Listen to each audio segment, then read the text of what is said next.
सनातन धर्म के पुराणों में, विशेष रूप से मत्स्य पुराण और श्रीमद् भागवत पुराण में, भगवान विष्णु के प्रथम अवतार के रूप में मत्स्य अवतार का वर्णन मिलता है। ये अवतार सतयुग के अंत में प्रकट हुआ था। इसका मुख्य उद्देश्य महाप्रलय के समय सृष्टि के बीज, वेदों और दिव्य ज्ञान की रक्षा करना था।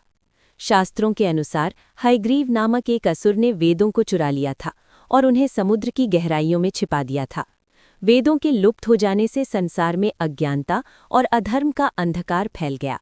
धर्म की पुनः स्थापना और आने वाली सृष्टि की निरंतरता के लिए वेदों का सुरक्षित रहना अत्यंत आवश्यक हो गया था। इसी समय द्रविड़ देश के राजा सत्यव्रत, जो आगे चलकर वैवस्वत मनु कहलाए, कृतमाला नदी में सूर्यदेव को अर्घ्य दे रहे थे। तभी उनकी अंजलि में एक छोटी सी मछली आ गई। उस मछली ने राजा से अपनी रक्षा की प्रार्थना की। करुणा में राजा ने उसे अपने कमंडल में रख लिया। परंतु आश्चर्य की बात यह थी कि वो मछली तेजी से बढ़ने लगी। पहले उसे घड़े में रखा गया, फिर सरोवर में और अंततः समुद्र में छोड़ना पड़ा।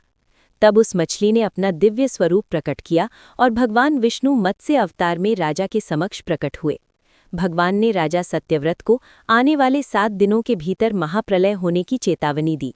उन्होंने आदेश दिया कि एक विशाल नौका का निर्माण किया जाए, जिसमें सप्तऋषियों, सभी प्रकार की औषधियों, अन्न और वनस्पति के बीजों तथा समस्त प्राणियों के जोड़ों को सुरक्षित रखा जाए।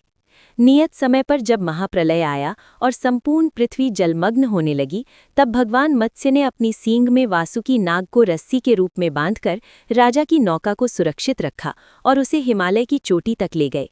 इसी दौरान भगवान मत्स्य ने हयग्रीव का वध किया और वेदों को पुनः प्राप्त कर उन्हें ब्रह्मा जी को सौंप दिया, जिससे सृष्टि का ज्ञान फिर से स्थापित हो सका।